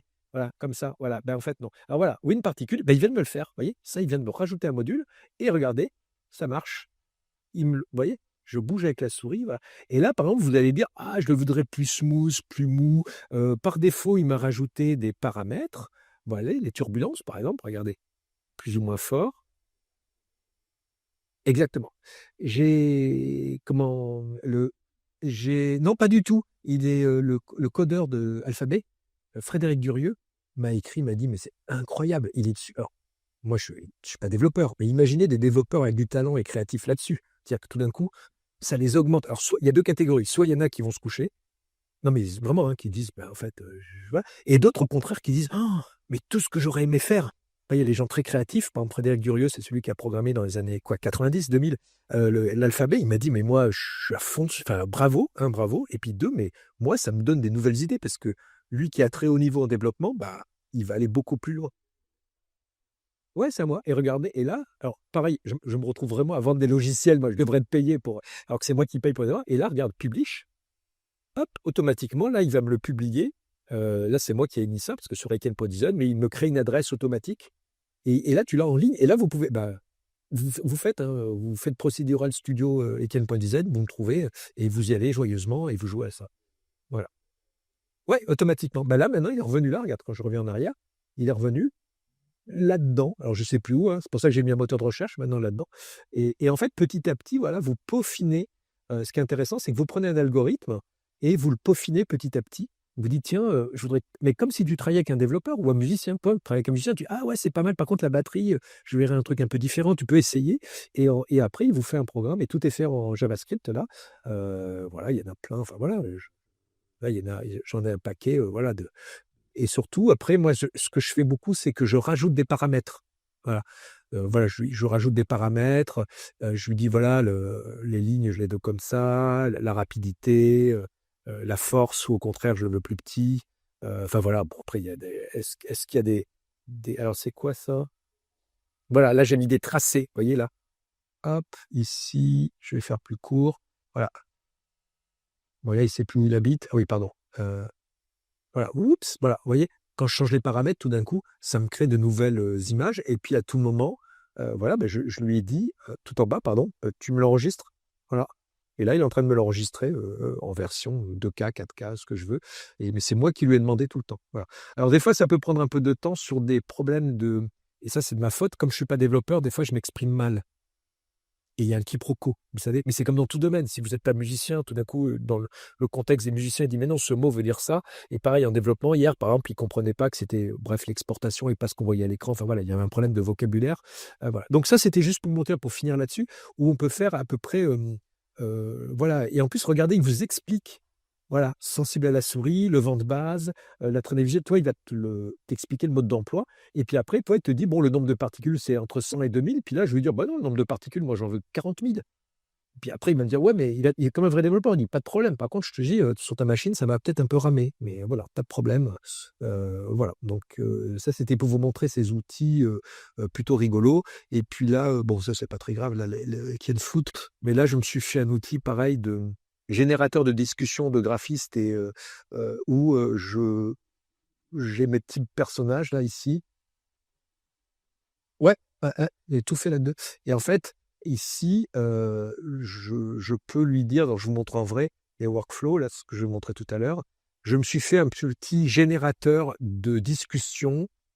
Vous voyez ici, donc là, par exemple, c'était pour montrer à une agence avec qui je bosse. Je vais zoomer un peu là, hop. Vous voyez, là, c'est mon prompt. Là, il y avait marqué une marque de jouets en bois inspirée des techniques japonaises de Kintsugi pour une clientèle française. Et en fait, donc ça, c'est moi qui l'ai demandé de A à Z, hein, c'est vraiment tout de fait de A à Z. Et je lui dis, voilà, au début, attendez, ah oui, je l'avais enlevé. Tu as un designer, un stratégie director, et le stratégie director, il va recevoir ce prompt, et à partir de là, il va répondre. Et là, mon travail à moi, il y a un problème d'interface, hein, je suis désolé. Voyez là, mon travail, là, c'est son système prompt, c'est sa personnalité. C'est-à-dire que j'ai défini la manière dont il travaille. C'est-à-dire que alors, ça peut faire peur, il y avait une étudiante qui avait peur qu'on soit tout seul et en fait, à bout d'un moment, vous devenez fou parce que vous êtes Dieu, en fait. Vous commencez à jouer aux Sims. En fait, c'est les Sims, hein. Je ne sais pas si vous avez joué aux Sims. Chaque petit personnage a une identité, une personnalité. Mais au contraire, moi, je l'ai testé en agence. C'est plutôt un générateur de discussion endiablé parce que tout d'un coup, on discute tous ensemble, mais en plus, on rajoute des entités numériques qui ont leur propre contenu. Par exemple, j'ai fait un designer critique qui est très, très drôle, qui a lu Vie de bord et qui remet en question tout. En fait, parce qu'il met en question le travail des autres. Parce qu'au lieu d'être d'accord avec les autres, parce que vous avez dû voir les IA, le gros problème, c'est qu'elles sont toujours excellentes idées. Vous savez, quand vous lui parlez, il fait oui, bien normal, c'est la mienne, voilà, excellente idée. Non, mais c'est vraiment, j'en peux plus, moi, c'est trop bienveillante en empathie et tout. Là, au contraire, je lui dis non, non, dans un travail, il faut des gens qui aient du répondant, et puis surtout du répondant positif. En plus, je lui ai dit, sois pas que négatif, puisqu'à un moment donné, j'avais quelqu'un qui descendait tout le temps. J'ai dit non, non, il faut que tu proposes. Voilà. Et donc là, à partir de là, j'ai ma petite discussion, vous voyez, j'ai le designer critique, j'ai le directeur artistique, pardon, qui traduit en images ce qu'a dit ça. Et puis à la fin, regardez, le directeur artistique, il me génère vraiment une planche, voilà, par rapport. Voilà, il m'a fait une planche de style, mais c'est moi qui ai dit qu'elle était comme ça. Vous voyez, par contre, le contenu, je ne sais pas ce qu'il fait, ça dépend de la petite discussion préliminaire, mais c'est moi, vous voyez, il a fait, vous voyez, les planches en or, le kintsugi ici, le style minimalisme, wasabi-zabi, je ne sais pas ce que ça veut dire, ou sabi, je ne sais pas, élégance. Voilà, il m'a mis les textures, et à partir de ces textures, après, je lui ai dit qu'il y avait un spécialiste du logo, vous voyez. Alors, c'est pas encore terrible, mais c'est de ma faute. Voilà, qui à partir de tout ça allait générer des logos. Mais c'est moi qui lui ai dit, hein, je veux absolument une version noir et blanc, une version couleur et une version mise en situation. Ça, c'est moi qui lui ai dit. Et là, automatiquement, ben là, si vous voulez, on peut changer le nom du logo et ça le fait automatiquement. Alors, bien sûr, c'est pas du tout le truc final, mais c'est pour comment dire, un exhausteur de discussion. Et puis après, moi, je me suis fait plein de petits outils. Par exemple, j'adore dessiner des lettres à partir de ces images. J'ai des mood boards, j'ai des character sheets, c'est-à-dire qu'automatiquement, je mets la photo de quelqu'un, il me les fait dans plein de positions, à droite, à gauche. Ici, ça me fait des patterns répétitifs, c'est-à-dire qu'il me génère à partir d'un motif des patterns répétitifs. Et ça, c'est des outils moi-même. Je me suis dit, ben voilà, ou ça, c'est des par exemple, il faudrait que je génère l'image. On va le finir là. Qu'est-ce que j'avais fait tout à l'heure? J'avais fait, par exemple, là, je vais lui redemander de générer ça. Regardez. Donc là, le logo spécialiste, là, je lui dis, vas-y, régénère une nouvelle image. Là, c'est parti, il régénère. Donc là, à partir du même texte, donc le texte, il est là, il est ici. Voilà, ça, c'est regardez, ça, c'est sa personnalité, on va dire. Vous possédez une expertise absolue en design de logo à partir du nom de marque et du concept reçu, le premier de la liste, voilà, s'il y en a plusieurs. Vous devez rédiger un prompt de génération d'images de logo très précis, Ça, c'est le prompt qui reçoit des autres, du directeur artistique, et ça, c'est sa réponse. Donc, cette réponse, c'est le mélange de ça et de ça, d'accord? Et après, je demande à Inia de générer ce prompt qu'il vient de me faire. Voilà. Et qui est toujours différent parce que, vous savez, l'IA, à chaque fois qu'on la relance, elle change non-stop. Et donc, en fait, ça vous fait un système de génération. Voilà. Et vous voyez, il respecte plus ou moins la typo. Elle est là, elle est bien sûr des jouets en bois. Il sait ce que c'est que le kintsugi, par exemple. Hein, c'est pas évident. Hein. En fait, il est plus cultivé que vous et que nous tous. Hein, dans les références. Voilà. Donc ça, c'est un truc qui peut faire peur, mais qui en fait à l'usage, et là, j'en suis sûr parce que je le teste depuis un mois avec une agence, où c'est plutôt un petit outil au départ d'un projet. Vous savez, ils ont un brief d'un client, il dit ouais, on a une agence qui vient nous voir, ils veulent faire je sais pas quoi, nanana. Ben, au début, la discussion, c'est plutôt ça. Et j'en ai rajouté un très drôle, qui est interdit, mais qui est drôle, c'est le client. Il faut le rajouter, ce client. parce qu'on s'adresse vraiment à quelqu'un. Si vous travaillez pour une banque, je sais pas quoi, une ONG ou le squat d'à côté, c'est pas du tout la même personnalité. Et j'ai fait un petit truc, vous allez voir pourquoi c'est interdit, parce que LinkedIn ne veut pas. Regardez, j'ai mis le client là, il est là le client, il a une petite lunette, il est content. Et le client, regardez, j'ai rajouté ça. Hop, vous mettez son profil LinkedIn, il aspire toutes les données, chou. Et ça, LinkedIn, ils veulent pas. J'ai tombé pour tout vous dire sur, ça s'appelle une API, c'est un petit truc chinois qui permet de le faire et qui aspire toutes les données de cette personne. Et à la rigueur, je pourrais même, j'ai trouvé, tout à l'heure, j'ai trouvé un truc qui permet de l'espionner sur les réseaux sociaux. Donc, je sais que ce week-end, il était à Strasbourg, donc il doit aimer Strasbourg, il connaît, je sais qu'il était à l'école à côté. Et donc, tout d'un coup, vous lui faites, ce que j'ai fait ici, c'est que c'est une fois que le boulot est fait, je lis ça ici, là, regardez, tac, tac, et les textes et les discours par exemple, du directeur de la stratégie, et lui, il va répondre par rapport à ce que l'IA pense que quelqu'un qui a fait HEC doit répondre. On est d'accord, hein, c'est vraiment. Mais c'est assez drôle, voilà, parce que on a une réponse comme ça. Et puis pareil, le dernier petit truc que j'ai rajouté, c'était avec une vraie juriste. Alors là, j'ai fait une bêtise. J'ai zoomé en arrière. Attendez, qu'est-ce que j'ai fait? Ah, attendez. J'ai rajouté un avocat pour les risques de toutes ces lunettes. Et donc, en gros, je résume là-dessus. Je suis capable de me créer un petit Sims. Par exemple, vous pourrez faire une école d'art. Toutes les personnalités, tout. Un Sims, mais honnêtement, hein, en une journée, ça je vous le jure, on peut faire un mini Sims avec tous, vous, l'administration, les contraintes, les budgets. Mais vraiment, je vous jure, vous mettez tout dedans et vous faites un simulateur d'école d'art et vous pouvez faire des tentatives. Et si on faisait ça, et si on enlevait les étudiants, qu'est-ce qui se passerait? Et si, voilà, et si on enlevait les profs, voilà, et si on mettait lui à cette place, voilà. Alors bien sûr, c'est qu'une simulation, mais ça c'est intéressant quand même, hein, de lancer des pistes complètement improbables pour des fois dégager. Alors ça, je vous laisserai tester hein, dans une école d'art, voilà, voilà. Mais un peu, je prends vos CV à tous et voilà, je prends les étudiants ce que vous avez fait et tout. Il est capable de l'analyser assez précisément. Voilà. Alors là, je ne sais pas pourquoi il veut pas zoomer. Voilà, c'est ma faute. Et voilà. Et juste le petit juriste, c'était très drôle parce que je l'ai vraiment fait avec une avocate qui m'a expliqué, qui m'a créé ce fameux système prompt, comment elle travaille. En gros, elle me l'a divisé en 9 étapes. Vous voyez, quand il y a un nouveau projet, elle me dit, voilà, elle, c'est la directrice de tout ce qui est légal chez Salomon, vous savez, ceux qui font les chaussures de ski et tout.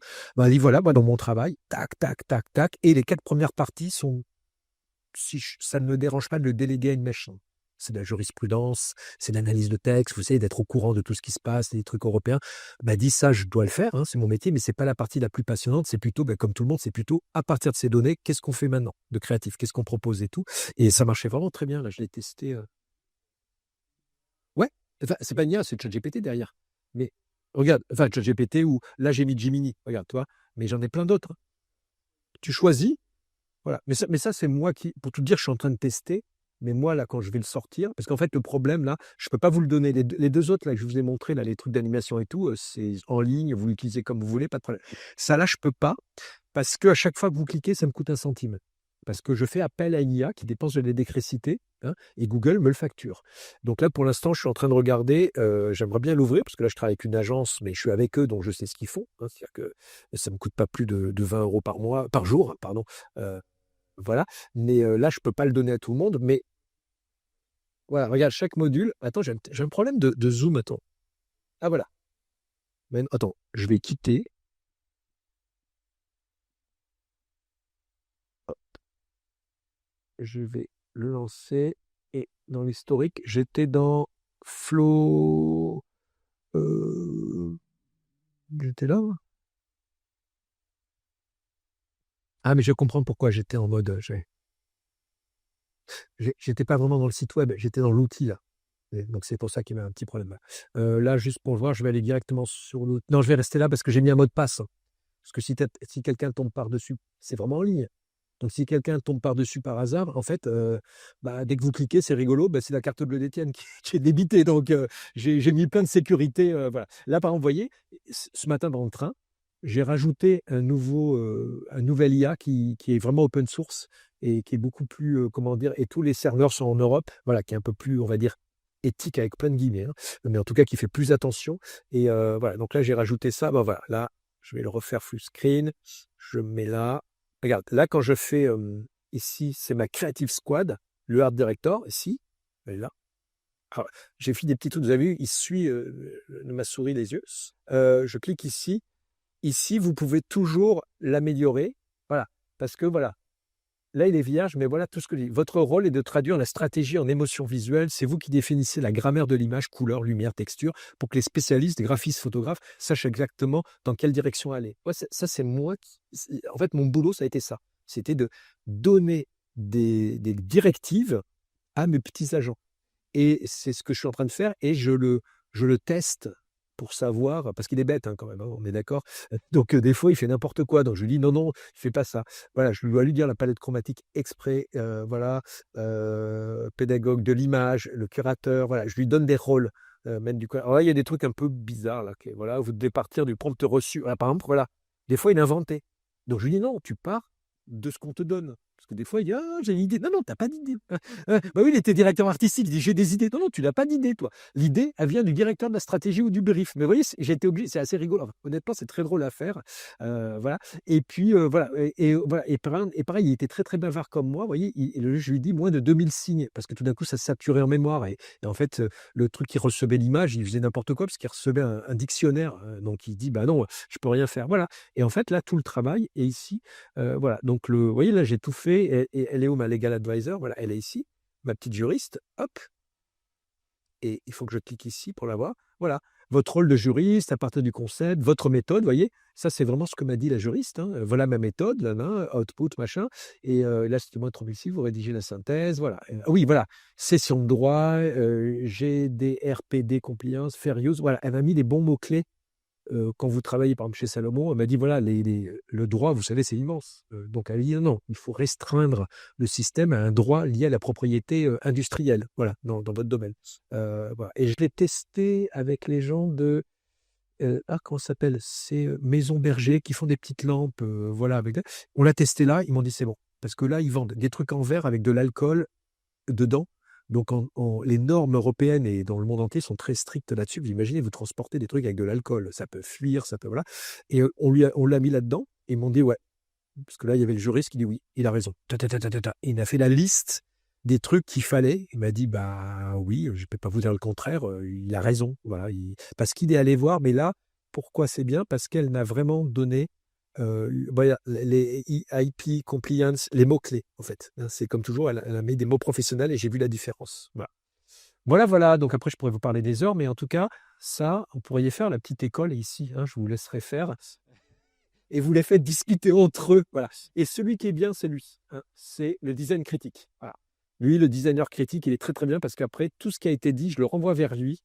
Il fait un résumé et il critique. Et surtout, ce que je peux faire, c'est que je les fais dialoguer entre eux. Vous voyez, je refais une boucle. Voilà. Ah, pardon. Non, c'est moi qui clique. Hein. En fait, je lui clique sur le nez pour que je clique sur son nez pour lancer le calcul. Et en fait, je fais un premier travail, je le lance, lui va le critiquer et il va renvoyer le truc au directeur artistique, vous voyez, pour l'améliorer, en fait, voilà, petit à petit. Par contre, à tout moment, bien sûr, j'interviens là-dedans. Hein, parce que sinon, c'est pas drôle. Ce que j'ai dit, hein, si vous les faites tourner en boucle, ça finit par de l'eau tiède, hein, parce qu'il est très standard, entre guillemets. Hein, voilà. Donc après, il faut intervenir là-dedans. Voilà. Donc ça, c'est voilà. Ça, je m'amuse bien là-dessus. Alors, vous voyez, regardez, en sécurité, hein, ça s'appelle un kill switch, c'est que dès que ça dépasse 20 $ par jour, là, il bloque tout. Parce que si jamais je me le fais hacker, là, c'est vraiment. Et surtout, là, vous voyez, je ne sais plus qui en parlait tout à l'heure, les trucs d'IA, ils vous mettent des crédits, on ne sait pas trop ce que c'est, vous savez, quand vous dépensez. Là, j'ai mis des centimes, c'est simple, j'ai le vrai chiffre hein, de chez Google, de chez Mistral et compagnie. Chaque clic, par exemple, chaque requête textuelle, c'est 1 centime. Chaque image, c'est 4 centimes. Chaque vidéo, c'est 2 €. Donc là, les vidéos, là, j'en fais. Vous y allez mollo, hein, parce que là, vous savez, c'est horrible. Hein, vous travaillez avec Photoshop et à chaque fois que vous dessinez, il y a les crédits qui tombent. Vous voyez, c'est vraiment une sorte de. Je devrais faire un Black Mirror de graphiste. Vous savez, une série dystopique, voilà, de graphistes. Mais ça peut être quand même très, très créatif, en fait. Hein. Ah, j'ai un petit problème de zoom. Bon, on va arrêter là-dessus. Je sais pas pourquoi il est. Bon, j'ai un problème. Voilà, donc ça, c'est vraiment. En fait, on pourrait l'appliquer à tout à des politiques, à des voilà, vous voyez les autres outils graphiques, c'est des outils qui existent là, mais là, moi, je me suis bien amusé sur ces petits personnages. Et alors, j'ai jamais vraiment joué aux Sims, mais je pense que c'est vraiment jouer à la poupée aux Sims. Et voilà. Et puis J'ai essayé de leur faire des petites. Et on peut le faire, hein, irritable, c'est très drôle. Hein. Il peut parler, il y en a un c'est Wesh Frérot. Hein. Comment il s'appelait? Parce qu'il y avait un directeur artistique qui parlait comme ça, je l'ai simulé. Il parlait, ouais, vas-y. Et voilà. Bah, il vous répond comme ça, voilà. Le graphiste, il vous dit, ça va frérot, machin, tout le temps. Voilà. Qui est à côté, le directeur, le legal advisor, et il vous voit. Voilà. Donc, voilà. Mais par contre, juste pour finir, tout a une influence sur les autres. C'est ça qui est intéressant. C'est qu'il y en a un qui va envoyer un texte, l'autre va analyser, va repartir. Voilà. Et en fait, la finesse de ce travail, c'est plutôt l'art de générer une bonne discussion. En fait, c'est plutôt ça. C'est un générateur de discussion. C'est pour ça que je parlais du jeu de rôle tout à l'heure avec Nicolas Nova. C'est plutôt ça, moi, qui m'intéresse. C'est engendrer une discussion créative avec IA ou sans IA. Sachant qu'à la fin, ça se termine autour d'une table, puis on ferme l'écran et on discute. Mais au moins, on est parti sur des propositions totalement fantaisistes et improbables. Et après, on revient au réel en disant, bon, voilà, on a élagué, on a vraiment vu plein d'autres environnements et on peut travailler là-dessus.